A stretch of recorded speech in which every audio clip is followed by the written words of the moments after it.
Here's a question for you. Do you stress eat when you procrastinate? So if you fall into that camp, I have 5 words for you, whether this affects you personally or you're a coach, a nutrition coach who helps clients with this problem, that can completely change your outlook and actually stop stress eating right in its tracks. So what are those 5 words? I'll tell you in just a second.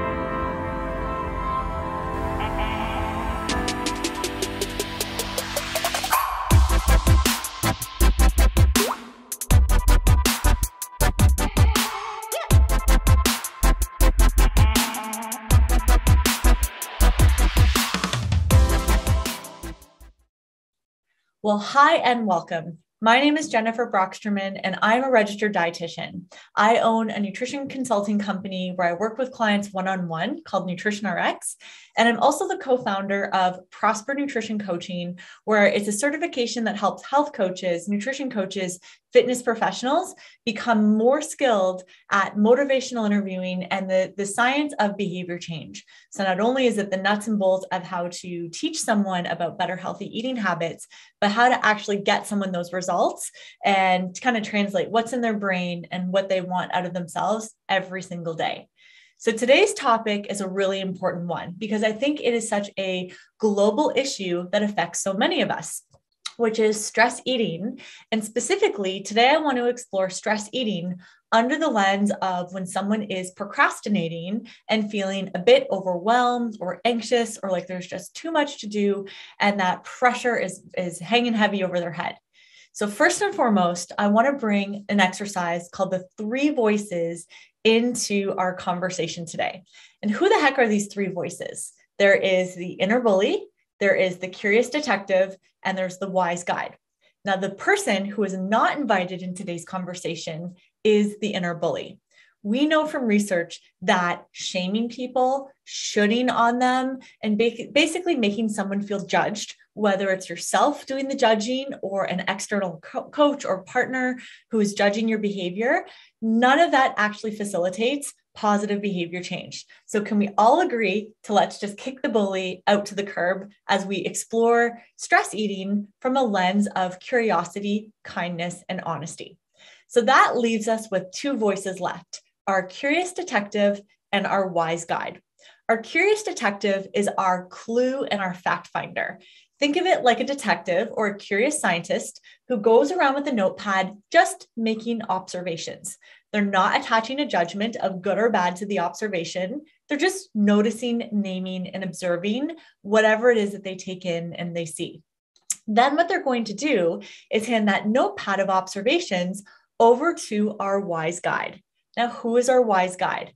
Our wise guide is that inner voice inside of us that is kind, compassionate, caring, but it also holds our long-term goals and values in the big picture and tries to help shape our decision-making with the lens of what's best for us in the long run. So today, those are the 2 voices we're going to use to explore stress eating. Now, I'd hinted that there's 5 words that we can really use to change and disrupt a pattern of stress eating, especially when it comes to procrastination. And it's such a simple list, we can boil it down to essentially a Post-it note. So what are those 5 words? We are going to breathe, we're going to jot, we're going to walk, we're going to schedule, and we're going to do. And I actually have a downloadable resource that I'll share with you linked down below that whether this is helpful for you as a person or helpful for you as a coach, feel free to grab a copy and work off this framework that I'll expand on in a second. But it really is as simple as a Post-it note. So let's start with the first component, which is to breathe. Now, I will be the first person to admit I totally get the science of meditation and breath work. Am I actually good at it in real life? No, that's still an area of weakness. Now, I don't ever believe in self-talk of saying, oh, I'm bad at something. Now, of course, things can be improved upon or works in progress or, skills that I'm building.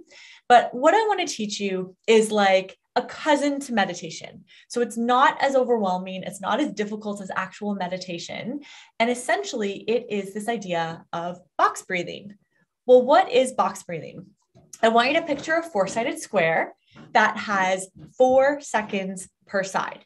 So with box breathing, we're going to just do a breath that has 4 seconds in, a breath that has a 4-second hold, a breath that has 4 seconds out, and then another 4-second hold. And we're going to just do basically 4 breaths all together. Now, it's sort of nice to hear it in paper or in theory or in a video like this, but it's a whole other thing to experience it. And I know this is going to sound a little bit corny, but in my nutrition appointments with my actual clients, I actually get them to do box breathing where I count it out for them because I want them to feel the physical effect of what this does on their body and their brain. So I'd like to invite you, since you're here learning, to actually experience what 4 box breaths will feel like in your own body. So if you don't mind closing your eyes and just listening to my voice, breathe along as I count out the 4 seconds. Are you ready? Here we go. Breathe in, 2, 3, 4, hold, 2, 3, 4, breathe out, 2, 3, 4, hold, 2, 3, 4. That's 1. In, 2, 3, 4, hold, 2, 3, 4, breathe out, 2, 3, 4, hold, 2, 3, 4. Halfway, breathe in, 2, 3, 4, hold, 2, 3, 4, breathe out, 2, 3, 4, hold, 2, 3, 4. Last one, nice and deep. In, 2, 3, 4, hold, 2, 3, 4, breathe out, 2, 3, 4, hold, 2, 3, 4. Okay. Open your eyes, or maybe you watched me the whole time. That's fine too. How do you feel? Can you feel a little bit of tension melting away? Can you feel that sense of calmness? Can you feel anxiety and overwhelm retreating just a little bit? So I won't go into the full science and the physiology of why box breathing and breath work is so good. If you can just trust me and feel it in your body, what we're getting is that calmness, that grounding, that reduction in anxiety. And when anxiety and overwhelm are calm, often why people go and stress eat from a science perspective is they're trying to change the neurochemistry of their brain. So when we stress eat certain foods like chocolate and chips and cookies and crackers and all those kind of snack foods in our cupboards, what you're essentially doing is you're modifying the serotonin and the dopamine in your brain, and you're getting this temporary relief, this temporary high, this temporary numbing out from the stress, the anxiety, the overwhelm. Now, food is one way to change your brain chemistry, but breathing is another really great way to get there. And it's free, so you don't need a meditation app.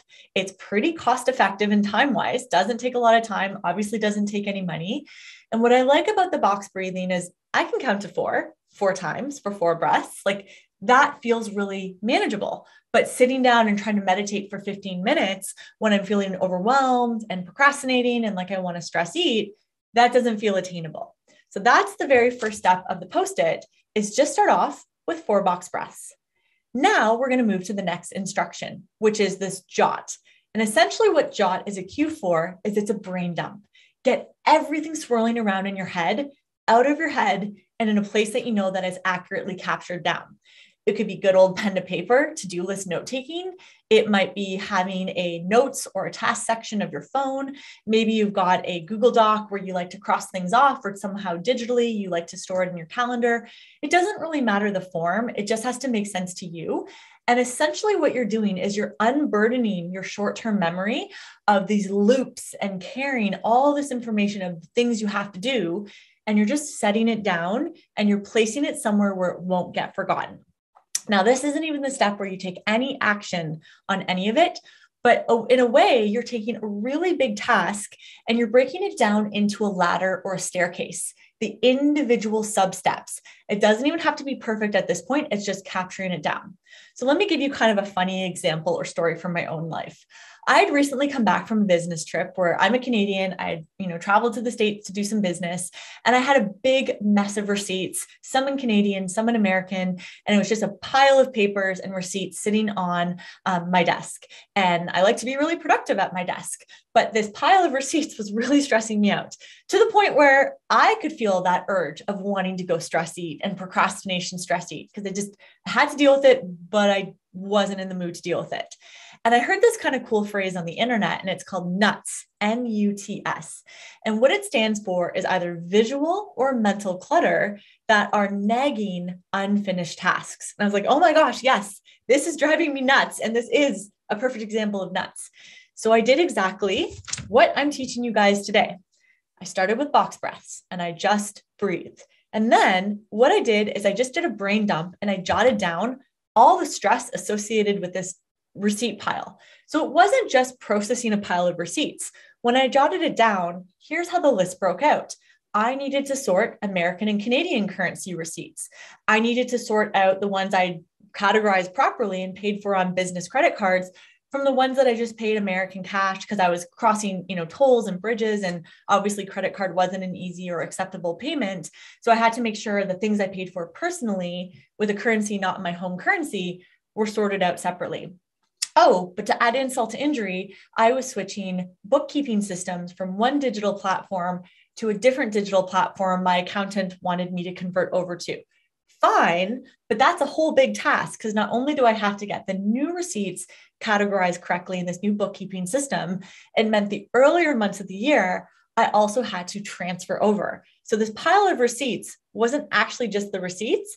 It was like the tip of this iceberg of this giant accounting task I didn't really want to do. I was definitely procrastinating on important but not urgent work that had to go somewhere, but I just didn't have a place that work lived in my schedule. So that pile of receipts was really stressing me out because it was connected to a bigger problem that was also stressing me out. So all I did is I just jotted it down and left it alone.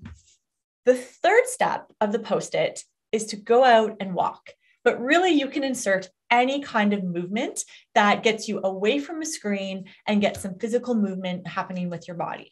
Now, one of the ways I learned about this great idea is actually from a book called Rest. And what the author studied in the book of Rest is he calls it the flip side of the same coin, productivity to hyperproductive resting. And I don't actually mean like hyperproductive, like we always have to be on. What I should have actually said is effective resting to result in increased focus and productivity. That's maybe a better way to say it.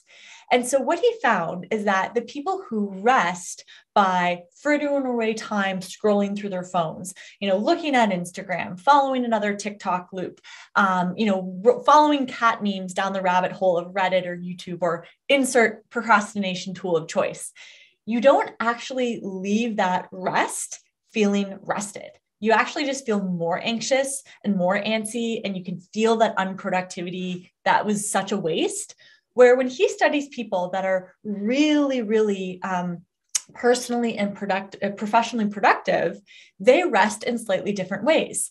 They often have more active forms of rest. So they take their lunch breaks and they maybe sit outside and eat lunch and enjoy the sunshine. They go for walks in the middle of the day or after work. They have hobbies where they see friends or they meet up with a social group to go play tennis, for instance, or a game of golf or whatever it might be, going to the gym, hiking in the woods, climbing mountains.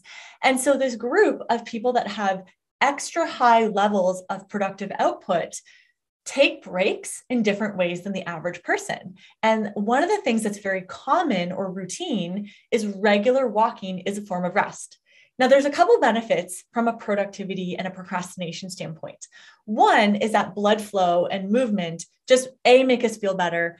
B, remember I talked about the neurochemistry in our brain of that serotonin and that dopamine. It's a great way to help your brain feel better without using food as the gateway drug to get there.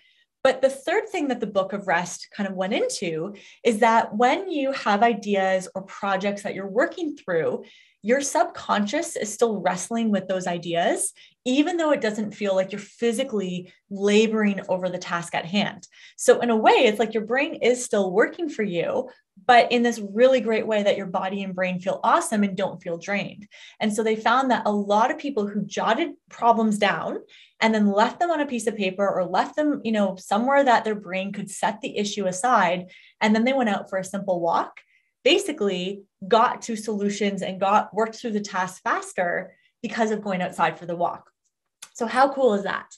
Now, you might be in a part of the world where you're like, well, I don't have great weather year round. So I'm going to give you 2 suggestions. One is I'm going to take a page from our friends over in Scandinavia. I'm probably butchering the translation, but it's something to the extent of there's no such thing as bad weather. There's only bad clothing. So maybe you need a great rain jacket or a warm winter coat. Something simple I even purchased just to help me walk year round is I got these funny little, I think they're called crampons, but they're these little things that slip over top of your winter boots, and they have tiny little spikes, nothing too sharp, but they just give you more stable footing on snow and ice. And I like to do a lot of outdoor hiking year round, but also just walking my dog and walking on icy sidewalks. And just that simple change of making my environment more supportive for the behavior I hope to do more frequently, which is walking regularly and taking breaks, warm coats, water repellent stuff, layers, things to make it easier to get outside, all help with that particular goal. The other suggestion I'd like to make is if, say, there's many practical reasons why going out for a walk might not work for you. Maybe you've got little kids and an adult has to be home to provide childcare and supervision. Just physical movement in your house is a great way to check off this part of the equation. It could be doing loads of laundry where you walk things to different floors. It could be tidying up the kitchen so you feel like there's less clutter and things are back in order. It could just be doing some jumping jacks or some air squats or some push-ups or some yoga sequence poses. It doesn't have to be anything crazy. Maybe as simple as getting a mini trampoline and hopping around inside on your trampoline. So my point is, be creative. One thing we say a lot in both Prosper and at Nutrition RX is we always want to have a solutions-oriented mindset. So I don't throw pity parties for my clients. I don't throw pity parties for myself. When there's obstacles, it's good to acknowledge the obstacle. That's the curious detective. And then we hand the observation from the detective over to our wise guide. And instead of going, oh, I can't do that perfect solution, our wise guide goes, well, let's be solution-oriented. What can you do? So we're going to check off walk. We've done our brain jump and we've done a little bit of breathing. Now what's next? When we come back in the house, what we want to do is we want to go into schedule. So scheduling has 2 important helpful byproducts. One is it takes that long to-do list, that broken down step-by-step list, and it starts to give it a place to live in our calendars, in our agenda, where we know it's going to get done.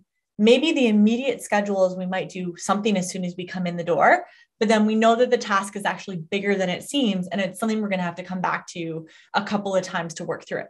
So like my silly receipt example, maybe when I come in, I can quickly sort my receipts into 2 piles, Canada and US. And then I'm going to have to schedule a session to start to work on the accounting system of transferring old bookkeeping accounts into the new system. So for instance, that is an example of what schedule might look like. But just knowing that there's a place for this to go is really important.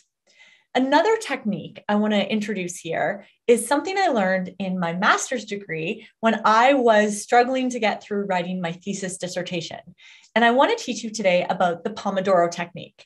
Now, some of you have probably heard about this before. Some of you are like, Pomodoro, what is she talking about? So I'm going to read it from my phone just so I don't spread misinformation, but it's a really helpful productivity idea. So essentially, this is a 25-minute timer technique that was invented by Francesco Cirillo in the late 1980s. And it was actually created and modeled after a typical cooking alarm of 25 minutes. So the actual little tomato timers where you twist the top and then it counts down the 25 minutes. So the name Pomodoro was inspired by the kitchen alarm that Francesco used to time himself that was shaped like a pomodoro, which is Italian for tomato. So there's your fun fact for the day. Now, one of the things I always like to think about as both a person and as a health coach is take an idea and then make it your own. So even though this guy worked on 25-minute intervals, you might do 15-minute intervals or hour-long intervals or 45-minute intervals. But there is some science to show that human focus and attention starts to run away from us after about 25 minutes. So the way that Pomodoro was set up is 4 25-minute intervals with a 5-minute break between each one. And then after you complete 4, you take a much longer break. Now, it doesn't mean you always have to work on tasks in 4 25-minute blocks. The idea, the framework is what's important, not the actual individual numbers. So what I kind of get from this Pomodoro idea in regards to the idea of scheduling is schedule a work block and then program a break. And you decide on how many work blocks you're going to do before you max out the time. So I'm going to bring in a CrossFit example. I'm a CrossFitter. I like to CrossFit for physical activity. And I love the way that they write workouts on the board. It's usually something along the lines of like 3 rounds, 4 rounds, 5 rounds for time of different movements. And or what if a gym is programming correctly, they'll set an intention of what time frame, time domain they want you to complete the work. And usually they'll have a time cap so that if someone is maybe a little bit less fit or bit off more than they could chew with the weights or the intensity, there's a time limit of like, no matter what, this is going to be over in 12 minutes, 15 minutes, 20 minutes, 40 minutes, whatever the intention of the workout is. So that's actually how I schedule productivity sessions when, especially I'm feeling a little bit in that procrastination mood. I might go, okay, I have this receipt task I have to get done, this accounting task. I'm going to do 3 blocks of say 20 minutes. I'm going to take a 5-minute break between each one. And I'm just going to set a timer on my phone and just close off the distractions, close down the internet tabs that don't need to be open, maybe switch my phone to airplane mode. And like, I can get through a 20-minute section. So when I think about a workout and there's like, 4 rounds for time, your self-talk becomes really interesting because you're like, okay, yes, 1 round done. I can do 3 more. 2 rounds done, halfway there. Yes, on the downside of the hill. 3 rounds done. Okay, you got this. Only 1 more to go. And so can you see the psychology of schedule is you decide on a number of blocks, you put an amount of time to it, and then you basically schedule that into your life, whether it's in that moment or somewhere else. And then you just stick to the schedule, but it's not this endless big task of like, get my receipts together. It's just really focused. What can I do from my to-do list in that 20-minute block? And maybe it's just 1 block. And that's okay, but it at least gets you into that forward bit of action as opposed to the feeling overwhelmed, procrastinating, stress eating, and now not feeling great because not only have you stress ate, but you've also procrastinated something important. So this is a great segue to the final tip of the Post-it of 5. And the last thing is to just start to do. So it comes back to the idea of motivation. It is backwards in most people's mind. People think that they have to wait till they feel motivated. And then when they feel motivated, they know they'll take action on what they need to do. It doesn't work like that. It actually works the complete opposite. Action makes you feel more motivated. So if I had company coming over and I was getting a 5-minute heads up that I was having unexpected guests, and I might look around, and I generally have a pretty tidy house, but I might quickly go to the kitchen and go, oh my gosh, they're coming over. Let's load the dishwasher with the sink, the dishes that are in the sink. Let's give the kitchen counters a quick wipe. Let's tidy up these papers and, just sort of tuck them away. And imagine if they got delayed by a train and suddenly they were going to come 10 minutes later than they said, not 5. I probably wouldn't stop after the first 5 minutes of tidying. Because I took action, I would probably just keep going. And my motivation to continue would be a little bit higher. But if I waited until I had my whole house spring clean, decluttered, everything spotless before I ever invited company over, I might never be motivated to clean and I might never be motivated to invite company because that's such a big undertaking. So small, tiny actions get the snowball rolling. It's like climbing a ladder. You just do the next rung, the next rung. And this is where the jot step connects to the do step, because by jotting down the big project into little sub steps connected to the big picture goal, Then when you schedule those work blocks, it's much easier to do or take the action because you can see the list of, oh, this isn't just one task. This is this task, this task, this task, and this task. So in this 25-minute block, how far can I get within the tasks on the to-do list? So this is just an overall mental framework. And I like to think of this type of coaching as an upstream behavior change approach, because telling someone to just make a better snack food choice when they're stress eating probably isn't going to work in the moment. Telling someone in finger wagging to just not stress eat probably isn't going to work in the moment. So instead, when we take the inner bully and the shame out of the observing of what's going on, and we bring in our curious detective and our wise guide, and we go, well, what's going on here? And what's a maybe more effective system or skill that I can build? Because really, this is just skill building. So if I have the skill to notice and name when I'm feeling anxious and overwhelmed, and I'm in a procrastinating mood, and then I'm starting to feel cravings to go stress eating, okay, here's where the skill has to be switched on. Curious detective goes, oh, Jen, this is a time that you're very vulnerable to stress eating. Let's work through the Post-it. Can you do 4 box breaths? Can you do a brain dump and just jot down what you have to get done? Since you're not being productive anyways, it's much more productive rest to go out for a walk than it is to waste time on the internet or wasting my own time, kind of half-heartedly working on the project, but not really making any meaningful movement forward. Then come back and schedule a few of those Pomodoro work efforts, and then just start doing the next simple action, and knowing that action will increase my motivation, which then makes me more likely to get the project done, means I can get that off my to-do list and not stress eat as a procrastination technique. So I hope you found that a really helpful tool. And I would love to hear from you down below. So if you're a health coach and you have thought of some other techniques or other coaching strategies to help clients overcome stress eating, especially when they're in that procrastination headspace, this is a community where we learn and grow and support one another. So for you amazing super coaches out there, leave me a comment down below. What other ideas have you found to be really helpful when you have a client who constantly sort of seems to fall into stress eating? Or maybe it's even something that works for you as a coach that you teach your clients to do. So if you could share that, that just helps us as a community get better. And I would love to hear some of your best coaching strategies down below.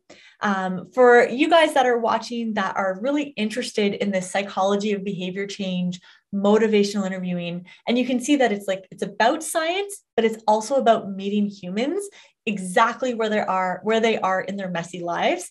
Check out our nutrition certification course. So here at Prosper, we have this amazing course designed exactly for coaches who want to level up their skills and get even better at the skill set of motivational interviewing and client-centered coaching. So we only take on a small number of students each month on the 15th, and the sign-up info is down below at prospernutritioncoaching.com. And like I said, if you want to come out of the video with a free resource you can use with your own clients, totally feel free to take the resource we've put together here at Prosper, and you can use that with clients that you coach yourself. So thank you so much for spending some time with me today, for leveling up your coaching skills. And I hope those 5 words, breathe, jot, walk, schedule, do, is something you can go teach your own clients that you work with. So I'll see you in the next one. Bye.